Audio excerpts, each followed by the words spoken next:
എല്ലാവർക്കും സ്നേഹവന്ദനം. ഇന്ന് നമ്മൾ ധ്യാനിക്കാനായിട്ട് പോകുന്ന വചനം ഉൽപ്പത്തി പുസ്തകം 2-ാം അധ്യായത്തിൻ്റെ 23-ാമത്തെ വചനമാണ്. അപ്പോൾ മനുഷ്യൻ, ഇത് ഇപ്പോൾ എൻ്റെ അസ്ഥിയിൽ നിന്ന് അസ്ഥിയും എൻ്റെ മാംസത്തിൽ നിന്ന് മാംസവുമാകുന്നു.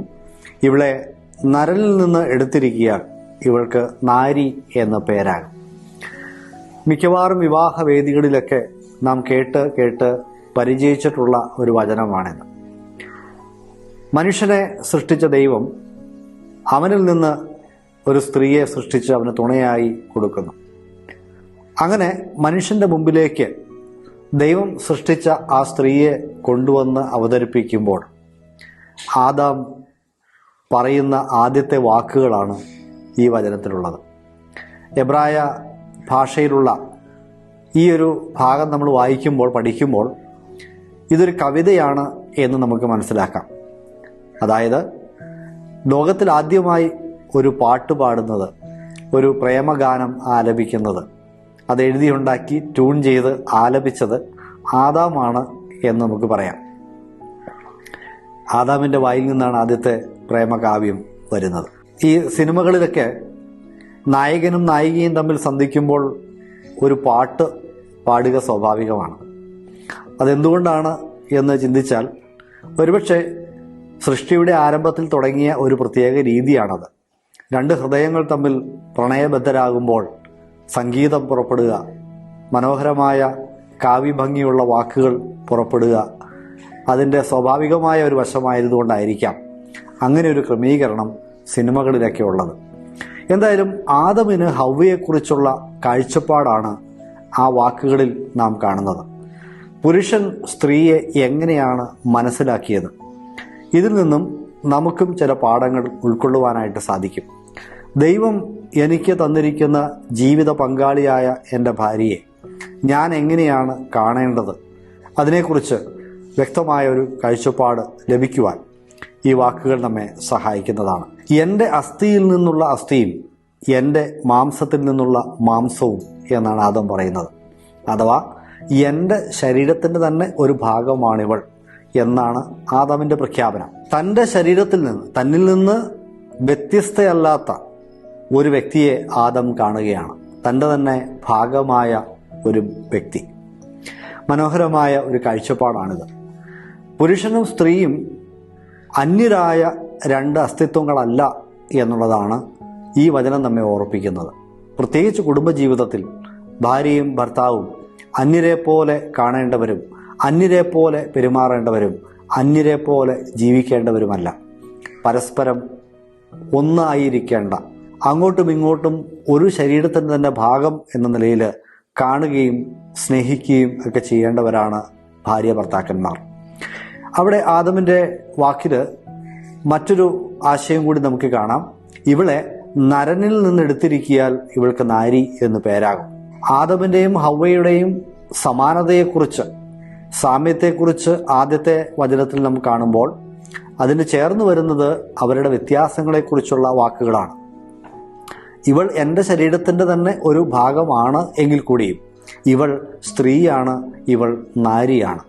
പുരുഷനിൽ നിന്ന് വ്യത്യാസമുള്ള ഒരു അസ്തിത്വമാണ്, വ്യത്യാസമുള്ള ഒരു രൂപകൽപ്പനയാണ് സ്ത്രീക്കുള്ളത് എന്നും കൂടെ ആദാം തിരിച്ചറിയുകയാണ്.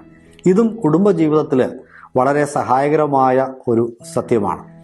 ഭാര്യ ഭർത്താക്കന്മാർ മനസ്സിലാക്കേണ്ട ഒരു വലിയ യാഥാർത്ഥ്യം ഇതാണ്. രണ്ടുപേരും മനുഷ്യത്വത്തിൽ തുല്യരാണ്.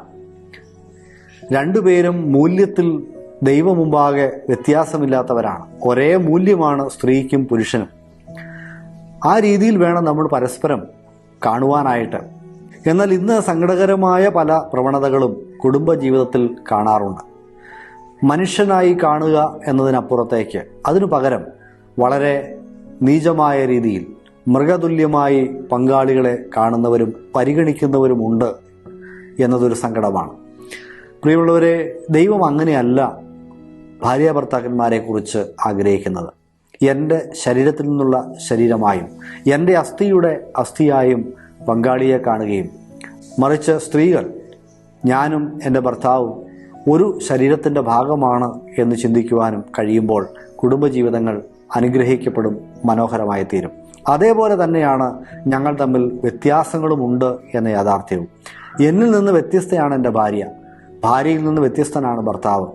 അവരുടെ ചിന്താരീതികൾക്ക് വ്യത്യാസമുണ്ട്, സംസാര രീതികൾക്ക് വ്യത്യാസമുണ്ട്, അവരുടെ കാഴ്ചപ്പാടുകൾക്ക് വ്യത്യാസമുണ്ട്, വിഷയങ്ങളെ സമീപിക്കുന്ന രീതിക്ക് വ്യത്യാസമുണ്ട്, വൈകാരികതയ്ക്ക് വ്യത്യാസമുണ്ട്.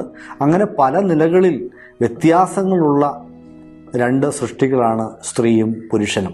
ഈ വ്യത്യാസങ്ങളെ മനസ്സിലാക്കിക്കൊണ്ട് പരസ്പരം ഉൾക്കൊണ്ട് പരപൂരകങ്ങളായി വർത്തിക്കേണ്ടവരാണ് സ്ത്രീയും പുരുഷനും. പരസ്പരം വ്യത്യാസങ്ങളുടെ പേരിൽ പോരടിക്കുക, ഇതാണ് സ്വാഭാവികമായി സംഭവിക്കുന്നത്. എന്നാൽ ഈ യാഥാർത്ഥ്യം മനസ്സിലാക്കുന്ന ദമ്പതികളെ സംബന്ധിച്ചിടത്തോളം വ്യത്യാസങ്ങൾ മനസ്സിലാക്കി പരസ്പരം ചേർന്ന് നിന്ന് പൂരിപ്പിക്കുവാൻ അവർക്ക് സാധിക്കണം. അതുകൊണ്ട് സമാനതകൾ ഉണ്ട്, ദൈവമുമ്പാകെയുള്ള തുല്യതയുണ്ട്. എന്നാൽ അതേസമയം തന്നെ സ്ത്രീയും പുരുഷനും വ്യത്യസ്തരാണ് താനും. എലിസബത്ത് എലിയറ്റ് എന്ന പ്രസിദ്ധയായ ഒരു എഴുത്തുകാരിയുടെ വാക്കുകൾ ഇങ്ങനെയാണ് പറയുന്നത്: ചുവപ്പും നീലയും രണ്ട് നിറങ്ങളാണ്. നിറങ്ങളുടെ ശ്രേണിയിൽപ്പെട്ട രണ്ട് നിറങ്ങൾ എന്ന നിലയിൽ ചുവപ്പും നീലയും സമാനതയുള്ള രണ്ട് നിറങ്ങളാണ്. എന്നാൽ ചുവപ്പ് ചുവപ്പും നീല നീലയുമാണ്. അവ തമ്മിൽ വ്യത്യാസമുണ്ട് താനും. ഇതാണ് സ്ത്രീയെ സംബന്ധിച്ചും പുരുഷനെ സംബന്ധിച്ചും മനസ്സിലാക്കേണ്ടത്. ഞാൻ ആദ്യമേ സൂചിപ്പിച്ചതുപോലെ മനുഷ്യത്വത്തിൽ, മൂല്യത്തിൽ ഒരു വ്യത്യാസവുമില്ല. എന്നാൽ ഫങ്ഷണൽ ഡിഫറൻസ് അതുണ്ട് താനും. ഉത്തരവാദിത്വങ്ങളിൽ വ്യത്യാസമുണ്ട്, സ്ഥാനത്തിൽ വ്യത്യാസമുണ്ട്. ഇത് മനസ്സിലാക്കി അതിനനുസരിച്ച് നാം പെരുമാറുകയും അതിനനുസരിച്ച് നാം ജീവിക്കുകയും ചെയ്താൽ മനോഹരമായ കുടുംബജീവിതങ്ങൾ സാധ്യമാകും. ദൈവം നമ്മളെല്ലാവരെയും അനുഗ്രഹിക്കുമാറാകട്ടെ.